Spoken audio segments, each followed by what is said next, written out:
반갑습니다. 아파트 사이클 연구소 소장 이현철입니다. 배짜입니다. 반갑습니다. 네, 네. 소장님 오늘은 이전 시간에 이어서 이 윤석열 후보 당선이 된 이후에 부동산 시장 전망은? 네. 이거에 대해서 얘기를 해보고 있습니다. 네. 네, 오늘은 이 임대차법 그리고 부동산 세금에 대해서 얘기를 해보려고 하는데요. 이 첫 번째는 이 임대차법을 전면 재검토한다 이렇게 공약을 내세웠어요. 네. 그래서 좀 자세히 들여다보면 등록 임대사업자 지원제도 재정비 그리고 매입 임대용 소형 아파트 신규 등록을 허용하면서 종부세 합산과세 배제 양도세 중과 배제 등 세제 혜택, 그리고 임차료 인상률을 임대차법이 정한 인상률 상한 이하로 제한하며 임차 내 임차료를 부담 완화시킨다. 이렇게 얘기를 했거든요. 네. 이렇게 만약에 흘러가면 이 부동산 시장에 어떻게 영향을 미칠지 한번 얘기를 해볼까요? 전체적으로 보면 임차인의 권익을 보호해주겠다. 네. 이렇게 공약을 내세웠거든요. 네, 네. 네, 앞으로 어떻게 될 것인지 말씀해 주세요. 사실은 처음 그 대선 과정에서는 임대차 3법을 거의 없앨 것처럼 막 얘기를 했었거든요. 네, 네. 네, 많은 사람들이 임대차 3법을 없앨 것이다. 이렇게 알고 있는 분들도 많은 것 같아요. 근데 자세히 보면 임대차 3법을 없애겠다라는 얘기는 없어요. 맞아, 네. 그런 것 같아요. 없습니다. 전면 재검토하겠다라고 하는데 이거를 폐지 쪽으로 사실 폐지도 어려운 게 결국엔 이거는 법을 통과해야 되거든요. 예, 임대차 3법이기 때문에. 그래서 법을 통과하려면 거의 민주당이 맡고 있기 때문에 네. 사실은 불가능한 측면이 있어요. 그래서 부분적으로 이렇게 보완하는 쪽으로 선회를 하지 않았나 이런 네. 생각이 들고요.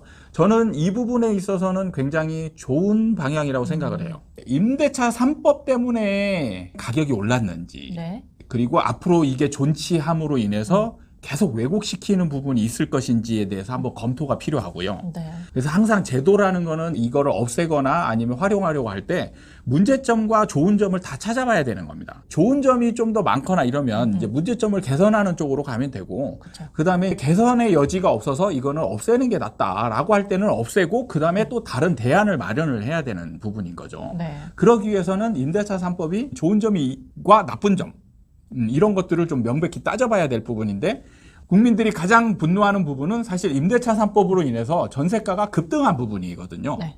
급등한 부분에 대해서 과연 임대차 3법 때문인지 아니면 다른 변수가 있었는지 이 부분에 대해서 냉정하게 좀 검토해 볼 필요가 있는데, 제가 임대차 3법 전에 적용하기 전에도 제가 이런 말을 했었어요.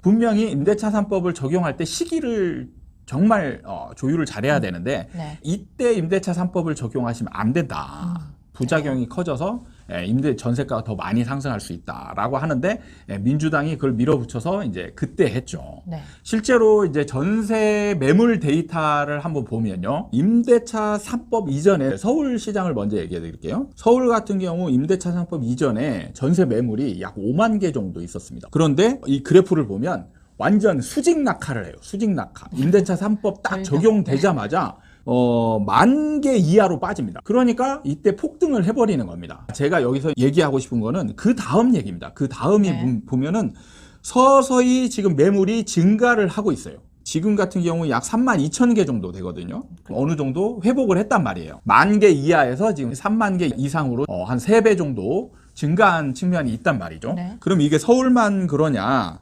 경기권도 한번 보면요. 역시 마찬가지로 경기권에 44,000개 정도의 매물이 있었는데 한 9,000개? 네. 9,000개 정도 수준으로 뚝 떨어집니다. 뚝 떨어졌다가 지금 다시 32,000개 수준으로 다시 올라왔어요. 만약에 임대차 3법 때문이라면 급감하고 이게 비슷한 정도 수준으로 유지가 되어야 되는데 지금 매물이 점점 상승하고 있죠.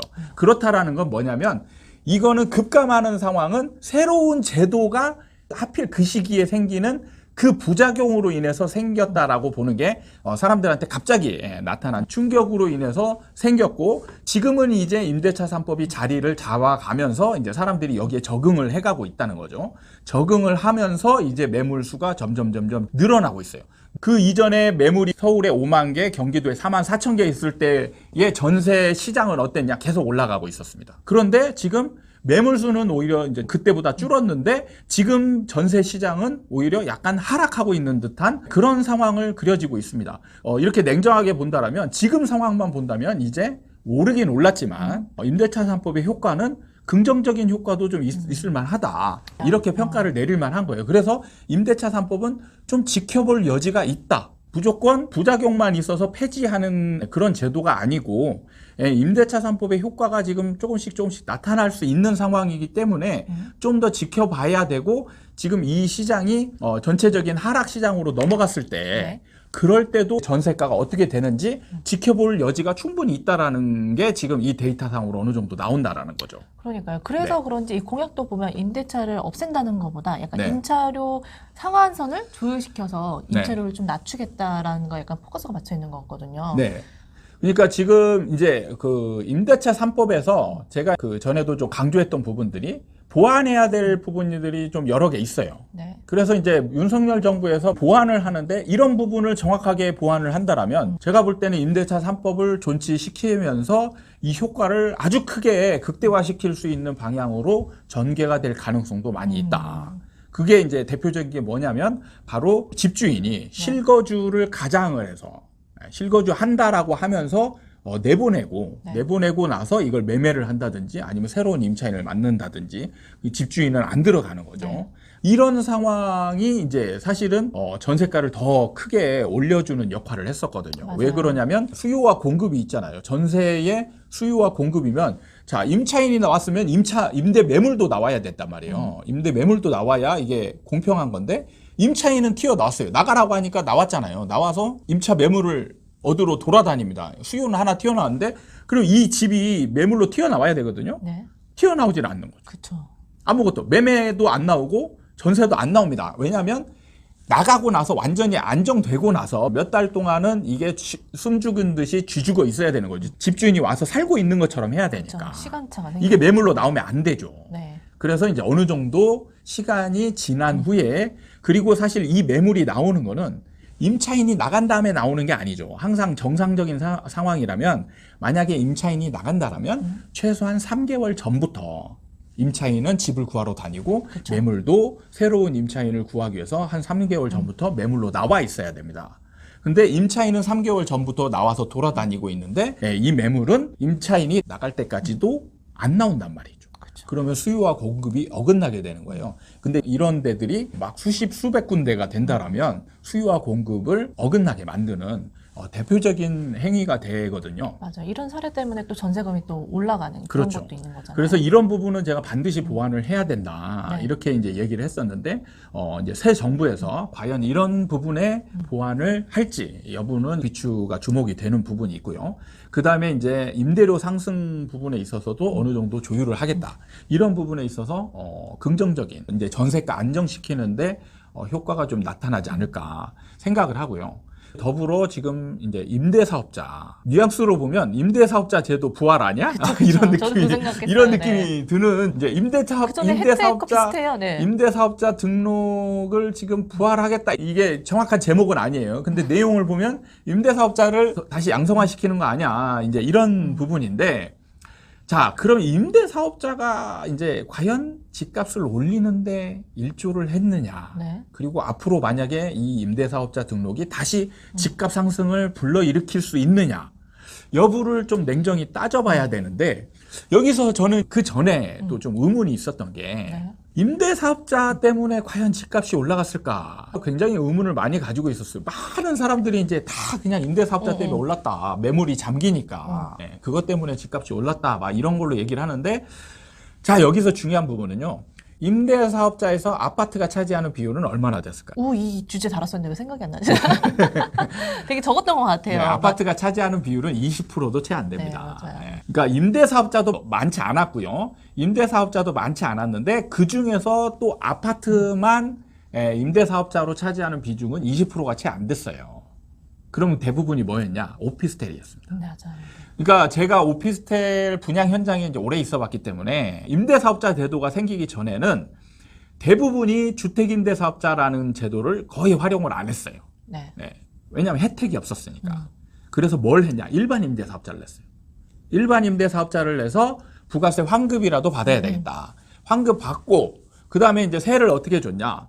세는 일반인들에게 놨어요. 그 세입자들한테는 주소 이전을 절대 못하는 조건으로 받았습니다. 왜? 일반 임대사업자니까 세입자가 주소 이전을 하게 되면 이게 주택으로 변하게 되죠. 네. 그럼 일반 임대사업자 지위를 박탈당하게 됩니다. 그럼 부가세 환급받았던 거 다시 토해내야 되고 그다음에 이제 주택으로서의 역할을 하는 거죠. 가구수에 네. 포함되고 여러 가지 이제 불이익이 많죠. 그러니까 절대 안 돼. 이렇게 이제 맞아요. 했다가 박근혜 정부 때부터 이제 주택임대사업자 등록 제도를 활성화시켰죠. 그러면서 오피스텔은 거의 무조건 이제 주택임대사업자 등록을 했었어요. 취득세 감면 혜택이 있었고요. 그래서 이것 부가세 환급하고 따져보면 비슷비슷했습니다.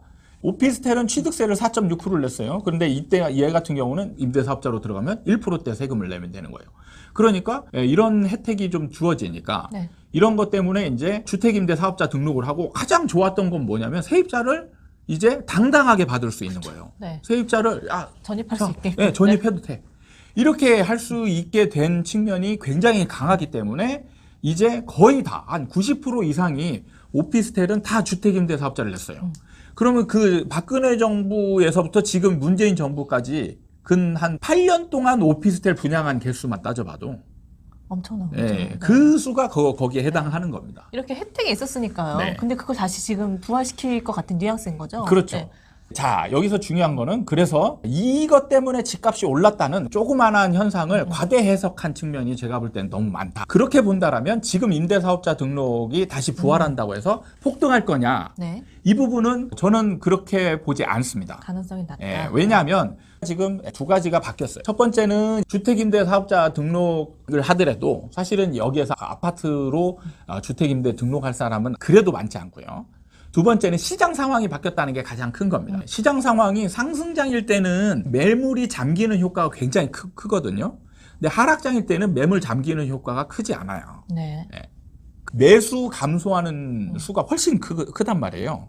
매수세가 더 감소를 한다. 네, 매수세, 단계보다. 매수세 네. 감소 효과가 더 크기 때문에 네. 매물이 잠기는 건 크게 효과가 안 나는 거예요. 그래서 지금 상황에서는 임대사업자 등록 제도를 활성화해도 네. 시장을 변화시키는 요인으로 작용하지 않을 가능성이 큽니다. 그러면 임대 시장에는 도움이 되느냐? 도움이 되죠, 당연히. 그렇죠. 공급이 늘어나는 거죠. 네, 전세 공급이. 전세나 임대 공급이 늘어나는 상황이 되기 때문에 오히려 임대 시장을 안정화시킬 그 효과를 더 많이 낼 가능성이 있기 때문에 저는 지금 윤석열 정부의 임대차, 네. 임차 제도에 관한 정책 부분은 굉장히 동의하는 바가 큽니다. 이 부동산 시장에 이 임대 시장의 안정에 좀 긍정적인 효과를 낼 수 있다. 네, 그렇다고 해서 이게 매매 시장에 부작용을 초래할 것이냐? 그렇게 많이 영향이 없을 걸로 보아지기 때문에 네. 적극적으로 추진해도 괜찮지 않을까 이런 생각이 들고요. 네. 임대차 3법은 어차피 폐지하기도 어렵습니다. 어렵다라면 보완 쪽으로 가는 게 현명한 방법이지 않을까 이렇게 생각이 듭니다. 네, 알겠습니다. 네. 그럼 두 번째는 이 부동산 부분의 세금에 대해서 얘기를 해보려고 네. 하는데요. 이 세금에서 제일 큰 게 부동산 공시가격을 2020년 네. 환원을 시키겠다. 네네. 그리고 공시가격도 95%로 딱 동결을 시키겠다. 네. 이렇게 얘기를 하거든요. 네. 좀 더 구체적으로 살펴보면 이 종부세도 1주택자 세율을 문정부 이전 수준으로 완화시키고 네. 양도세 또한 다주택자 중과세율 최대 2년간 한시적 배제. 네. 취득세도 1주택자의 세율 단일화, 세율 적용 구간 단순화, 단순 누진세율에서 초과 누진세율 전환으로 사람들한테 좀 세금을 좀 완화시켜준다는 이런 뉘앙스를 많이 품었어요. 네네. 이런 게 지금 부동산 시장에 어떻게 영향을 미칠지 좀 네. 한번 살펴볼까요? 사실은 지금 보유세나 취득세 중과 같은 경우 시장에 엄청난 영향을 미쳤냐라고 봤을 때 보유세는 저는 큰 영향이 없지 않나 이런 분석을 하고요. 보유세가 늘어난다고 해서 사람들이 막 대거 집을 팔았냐? 그렇지도 않고요. 그다음에 보유세가 시장에 미친 영향을 보면 그렇게 영향을 준 것 같지 않아요. 근데 그게 왜 그러냐면 사실 보유세의 특징이 1년에 한 번씩 나오는 네. 이벤트성이거든요. 매달 이렇게 나오는 거면 부담이 계속 누진되기 때문에 사람들이 이거를 뭔가 팔고 말지 이런 식으로 될 수가 있는데 보유세가 사실 어려운 점이 보유세를 증가시켰을 때 어느 구간이어야 집을 팔게 만들 수 있을까? 이 부분을 모른다라는 거죠. 그렇죠. 제가 전에도 네. 얘기를 했었는데 이 부분을 몰라요. 근데 지금 이제 올린 정도까지는 사람들이 버텨왔단 말이죠. 그렇죠. 집값도 또 상승을 했으니까. 네, 버텨왔단 감소했죠. 말이에요. 네. 그래서 사실 보유세 인상 효과가 크지 않았어요. 그래서 이런 상황에서 보유세를 내린다라고 해서 또 여기서 매수세가 달라붙느냐. 뭐 그럴 것 같지는 않다라는 얘기죠. 근데 취득세 부분도 좀 완화를 네. 시켰잖아요. 네네. 네네. 이 취득세 부분은 그래도 약간 매수세에 좀 영향을 미치지 않을까 싶거든요. 그러니까 약간은 있을 수 있는데 큰 틀에서는 사실 건들지 않는다라는 좀 기조가 있는 것 같거든요. 어찌됐든, 그러니까 네. 일종의 취득세가 크게 영향을 미친 부분은 그 다주택자들한테 이제 중과해서 취득세가 8% 12%막 늘어난 부분이 있잖아요. 네네. 그러니까 이런 부분 때문에 이제 다주택자들이 핵심 지역에 매수를 못하는 그런 측면이 있어서 이제 이거를 피해가기 위해서 1억 미만 주택으로 이제 다주택자들이 대거 옮겨갔잖아요. 네. 근데 1억 미만 주택들은 사실 시장에 큰 영향을 주지 않았고 그렇기 때문에 지금 이제 윤석열 정부도 이 부분은 아주 크게 건들 생각이 없는 것으로 보여지고 다만 세제 혜택을 좀 주고 과도하게 좀 불합리한 부분이 있으면 이 부분은 좀 보완을 하겠다. 이런 측면인 것 같다라는 얘기죠. 다주택자 중과에 대한 부분이나 이런 것들은 크게 건들지 않았다는 거죠. 약간 약화시키는 그런 측면으로 갔기 때문에 제가 볼 때 이게 한다라고 해서 다주택자들이 대거 매수세에 동참할 것이냐. 라는 부분은 의문이 드는 게 이게 사실은 약간은 세트 개념인 게 양도세 중과하고 약간은 세트 개념이에요. 네. 근데 양도세 중과도 2년, 네, 네. 2년간 한시죠. 네, 2년간 한시입니다. 네. 지금 양도세를 완전히 배제한다면 저는 이제 여기서는 완전 큰 파장이 일 것으로 보는데 그것을 우려한 나머지 2년 한시 배제를 들고 나왔어요. 애매해요. 2년이 한 번. 네. 2년이면 이제 그러니까 이거는 왜 나왔냐? 너무 기간을 짧게 주면 부동산의 특성상 황금성이 약하기 때문에 이거를 팔려고 해도 기간이 너무 짧아서 팔려고 해도 안 팔린다 이거죠. 이것 때문에 다시 묶이면 어차피 소용이 없지 않나. 그러니까 2년 정도가 그래도 가장 적정한 시점이다. 라고 이제 시장에 큰 영향이 없으면서 다주택자들의 불만은 해소할 수 있는 그런 좀 방안이라 생각이 드는 거라고 제가 이제 판단을 하고 있습니다. 근데 문제는요, 수요자를 고려하지 않았다는 거예요. 그렇죠. 2년 후. 예. 그게 참 중요한 거죠. 네. 네. 사실은 지금 무주택자는 어차피 양도세 중과하고 상관이 없어요. 있으나 없으나 무주택자는 사실 똑같은 상황인 거예요. 그쵸. 그래서 무주택자는 배제가 되고 그러면은 이제 양도세 중과가 풀렸을 때 매수자가 주체가 누구냐라고 봤을 때 결국엔 다주택자거든요. 자, 다주택자가 샀어요. 샀으면 다시 2년 후에 이 사람은 다주택자 중과가 묶여버린단 말이에요. 매수자가. 네. 그러면 과연 이 매도자들이 파는 물건을 살 사람이 누가 있느냐? 그렇죠. 별로 받아줄 없다는- 사람이 없다는 거예요. 별로 없다는 얘기예요. 그래서 실효성이 사실은 별로 없습니다. 그러니까 뭔가 양도세 중과 풀어줘 해서 나온 게 딱 2년 네, 해주겠다 했는데 실제적으로 따져보면 이렇게 실효성이 없는 거예요. 그러니까 이거는 약간 생색내기, 생색내기 정책일 가능성이 많은 게 실제로 이제 풀어줬다 나는 풀어줬는데 못 판 건 2년 동안이면 충분히 팔 기회인데 안 판 건 니네들이지. 그리고 묶이면 이제 니네 소관이야. 그쵸. 이렇게 얘기할 수 있는 명분이 난 생긴다는 해줄 거죠. 만큼 해줬다. 그렇죠. 약간 이렇게 되는 거네요. 네. 그렇기 때문에 이런 생색내기 네. 할 때 여러분들은 적극적으로 잘 파시기 바라겠습니다. 네. 오늘은 뭔가 전체적으로 네. 이렇게 달려왔는데 제일 중요한 질문이 남았어요. 뭔데요? 이렇게 전체적으로 훑어봤어요. 네네. 그래서 앞으로의 부동산 전망은 네. 올라갈 것이냐, 네. 떨어질 것이냐 이게 가장 중요한 거거든요. 지금 전체적으로 잠시- 네. 네. 이 부분은 구독과 좋아요를 누르고 나서 예. 들어보도록 하겠습니다. 네, 어떻게 될까요, 소장님? 네.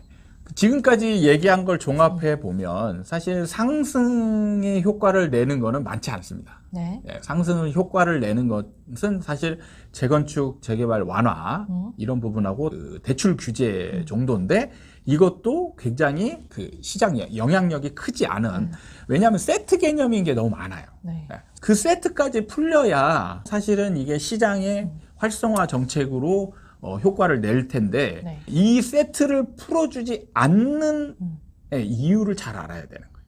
정부는 상승을 원하지 않고 있다. 이겁니다. 그렇기 때문에 여러분들이 상승에 기대하는 분들이 많을 수도 있겠지만 그런 기대의 바람대로 시장이 흘러갈 가능성은 많지 않고요. 이제 어차피 남아있는 거는 장기적인 공급 증가죠.